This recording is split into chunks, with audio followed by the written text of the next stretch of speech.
Buenas tardes a los amigos del canal. Vamos a continuar viendo otro video más de vigas compuestas. Este sería la parte D. Nos hemos referido a este tipo estructural constituido básicamente por una losa de hormigón que se soporta en vigas de perfiles metálicos, con la particularidad de que mediante elementos que vinculan el perfil metálico con la losa de hormigón se permite un trabajo conjunto para tomar momentos flectores derivados de las cargas de peso propio y sobrecargas actuantes, y se mejora naturalmente el comportamiento tanto a flexión bajo cargas últimas como las deformaciones para el nivel de servicio. Respecto al corte, como hemos mencionado, no hay un cambio sustancial, dado que el corte es básicamente tomado por el perfil metálico, con los conceptos de diseño que hemos visto en los videos de vigas metálicas previamente. Como estados límites podemos mencionar estado límite de resistencia o último, estado límite seccional o inestabilidad global, que puede ser pandeo lateral torsional. El pandeo lateral torsional básicamente se puede llegar a producir cuando no hay una vinculación bajo momentos positivos real entre el ala superior del perfil y la losa de hormigón. Cuando existen conectores de corte, esa situación está restringida. Y para el nivel de cargas de servicio o no mayoradas, tenemos que hacer un control de fisuración excesiva. Por ejemplo, en losas continuas se da la situación de que en los apoyos la losa está solicitada a tracción, el momento es negativo. Entonces habrá que hacer un control de la fisuración de la losa bajo esas situaciones, de deformaciones excesivas del conjunto estructural y de una situación particular que cobra mayor relevancia que para losas macizas de hormigón, que es la situación de vibración excesiva o perceptible para los ocupantes, de cuyo tema vamos a hablar brevemente. Con respecto al cálculo de flechas, tenemos que distinguir, según sea el proceso constructivo, con apuntalamiento durante el hormigonado de la losa o bien la situación más frecuente sin apuntalamiento. En este último caso se diferencian dos etapas. La etapa 1, en la cual solo el perfil metálico toma su propio peso con su momento de inercia propio y S, el peso del encofrado, el hormigonado de la losa y los equipos. Y la etapa 2, en que la sección compuesta I sub T resiste las restantes cargas de peso propio, de contrapiso, de carpeta, de piso, cielos rasos y sobrecarga de uso. O sea, todo lo ubicado posteriormente al fraguado de la losa es tomado por la sección compuesta. Respecto del estado 2, cabe distinguir las cargas que actúan permanentes de aquellas que actúan durante periodos menores de tiempo. A modo de ejemplo, la totalidad de las sobrecargas. Uno puede preguntarse por qué hacer esta distinción. Bueno, porque por la esencia del elemento compuesto, la losa de hormigón armado, va a sufrir bajo cargas de larga duración el conocido fenómeno que hemos estudiado en el hormigón de fluencia lenta. Este fenómeno, que es complejo, puede analizarse en forma simplificada al efecto de la evaluación de las deformaciones según el enfoque que vamos a plantear. Un posible enfoque.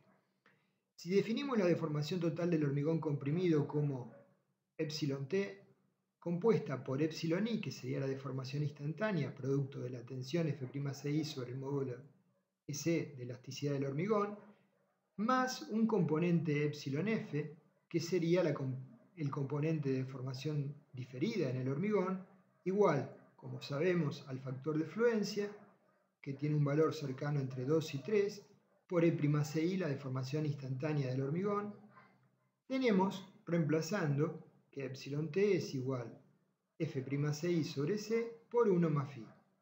Y a tiempo infinito sería εt infinito igual F'Ci dividido C por sobre 1 más φ, el factor de fluencia. Esto es equivalente a considerar desde el punto de vista del análisis, un módulo de elasticidad para el hormigón sometido a cargas permanentes reducido, llamado S infinito, que es igual al S para cargas instantáneas dividido 1 más el factor de fluencia φ. De esta manera, para evaluar las flechas producidas por cargas de larga duración, tenemos que considerar primero la sección homogeneizada, adoptando como sección homogeneizada un coeficiente de relación de módulos n infinito, que es igual al coeficiente n, igual a S sobre C, por 1 más φ, y asumiendo como una primera aproximación, si no hemos realizado el desarrollo del cálculo del factor de fluencia, que lo hemos visto en videos cómo hacerlo según diferentes reglamentos y códigos, supongamos que adoptamos un valor medio, φ igual a 2, tendremos que n-φ es igual a 3 veces n, donde n es el cociente, como hemos dicho, del módulo de elasticidad del acero, S, sobre el módulo de elasticidad del hormigón, S. Entonces deberíamos reemplazar en las ecuaciones que vimos para determinar IT por el valor de n infinito. Esto es equivalente a considerar un aporte de la losa comprimida frente a cargas de larga duración con un ancho menor al visto, cerca de 1/3 del visto. Si el ancho equivalente de colaboración de la losa para cargas de corta duración era B efectivo, ahora va a ser B efectivo sobre N, ¿sí? Sobre N infinito, para cargas de larga duración, que es lo mismo que hacer B efectivo sobre 3 veces N. Entonces, para una viga metálica sin apuntalar vamos a tener una primer componente de flecha, delta 1, que es función del momento derivado de los pesos propios actuantes, perfil metálico, encofrados, peso del hormigón fresco y equipos, dividido el módulo de elasticidad del acero por el momento de inercia del perfil IS.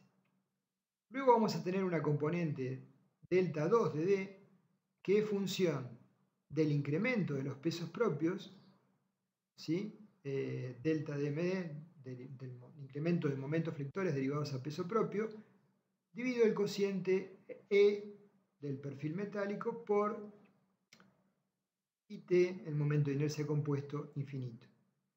Y posteriormente tendremos una tercer componente de flecha, delta 3dL, que será función del momento derivado de la sobrecarga L dividido E por IT.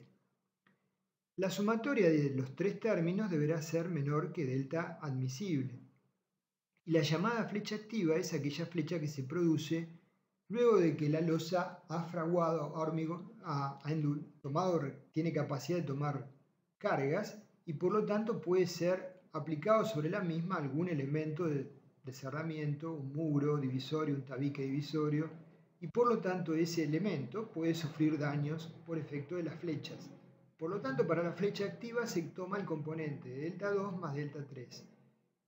¿Sí? Y esos dos componentes son los que se deben sumados comparar con el delta admisible bajo esa situación. En ambos límites, el primero y el segundo, son fijados por los reglamentos de aplicación con los cuales estemos trabajando.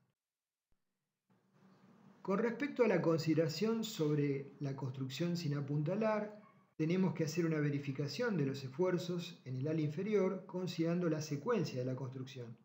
Para la viga sola tenemos como momento de inercia IS y módulo resistente SS, módulo resistente elástico. Para la viga compuesta tenemos como momento de inercia IT y módulo resistente ST igual a IT sobre I.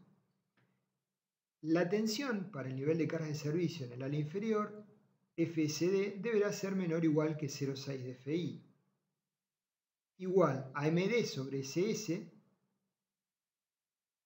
donde SS es lo que acabamos de definir, el módulo resistente elástico correspondiente con el perfil, más ML sobre ST.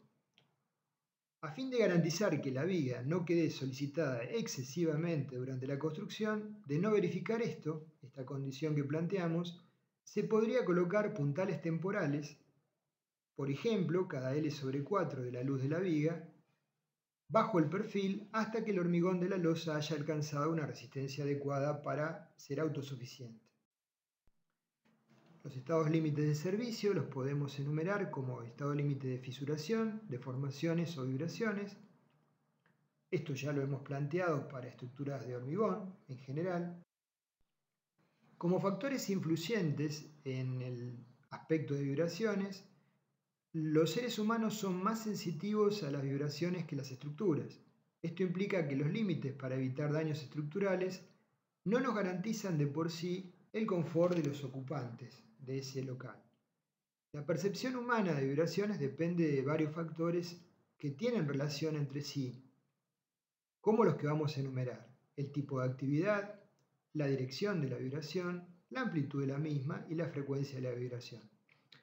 Con respecto al tipo de actividad, ya lo hemos dicho en la clase que vimos de control de vibraciones en losas de hormigón o para estructuras de hormigón.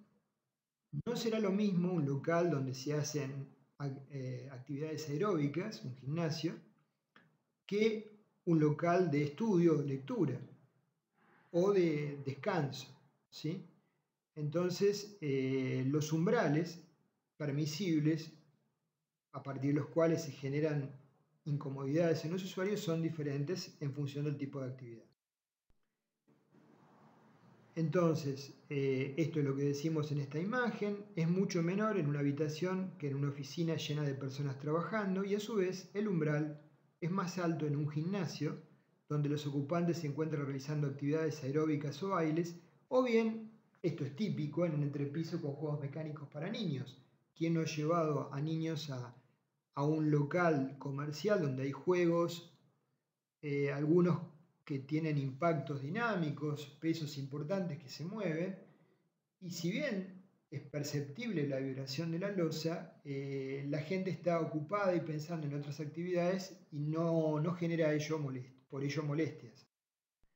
Frente a ciertas actividades tales como el baile o el movimiento rítmico de personas, o bien la acción dinámica de equipos pesados, pueden generarse la duda sobre si las vibraciones van a provocar malestar o no sobre los usuarios. Si necesitamos estimar la frecuencia natural de la losa, podríamos aplicar la siguiente expresión. La frecuencia natural se puede estimar como 0,18 de la raíz de g, aceleración de la gravedad, sobre delta inicial S, que es la deflexión estática inmediata medida en milímetros en el centro de la losa debido a las cargas que se esperan estén presentes cuando ésta vibre, en ciclos sobre segundo. Actividades tales como el baile o realizar ejercicios inducen perturbaciones con vibraciones del orden de 2 a 4 ciclos por segundo, Hz. Si una losa o piso tiene una frecuencia natural de 5 Hz o aún menor, tendríamos que examinarla con más cuidado porque es posible que se amplifiquen las mismas por efecto de la actividad. Entonces tenemos que cuando la frecuencia perturbadora se aproxime a la frecuencia natural del elemento de estructura, tenemos un posible problema frente a las vibraciones. Para equipos importantes se debe consultar al fabricante sobre la frecuencia perturbadora. A modo de consulta hay referencias del tema. Una de ellas es la normativa española de hormigón estructural del 2008.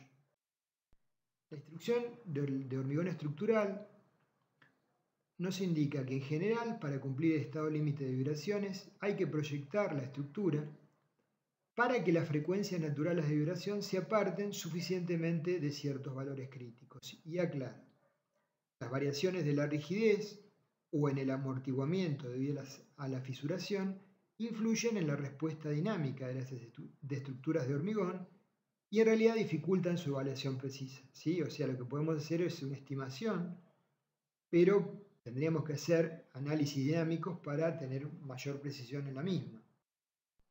Para estructuras susceptibles de experimentar vibraciones debidas a movimientos rítmicos de personas, se recomienda que la frecuencia del elemento estructural supere los siguientes valores mínimos. Para gimnasios, 8 Hz, para salas de fiesta o conciertos sin asiento fijo 7, y para salas de fiestas con asiento fijo mayor que 3,4 Hz.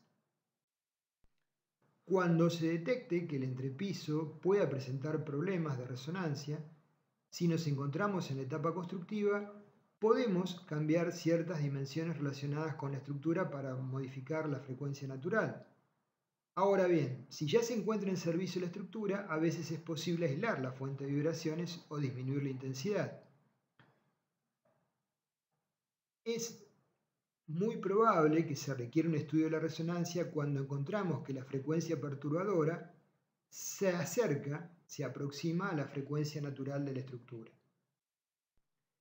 Las losas mixtas de hormigón acero, como estamos estudiando en este caso, son más susceptibles de resultar afectadas por problemas de vibraciones.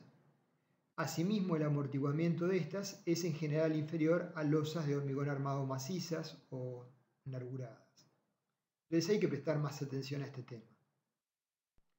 Respecto de la norma brasilera NBR 6118 del 2014, hace referencia al tema y nos indica que se debe verificar que la frecuencia fundamental del elemento estructural en estudio sea mayor o igual F0 que 1,2 de la frecuencia crítica, donde este último valor depende del destino de la construcción y está tabulado en la tabla 23.1 que estamos viendo, con valores semejantes a los que mencionamos. Menciona que la frecuencia de un gimnasio o un lugar para deporte, la frecuencia crítica es 8 Hz, y así sucesivamente para oficinas 4, para salas de concierto con asientos fijos 3,5.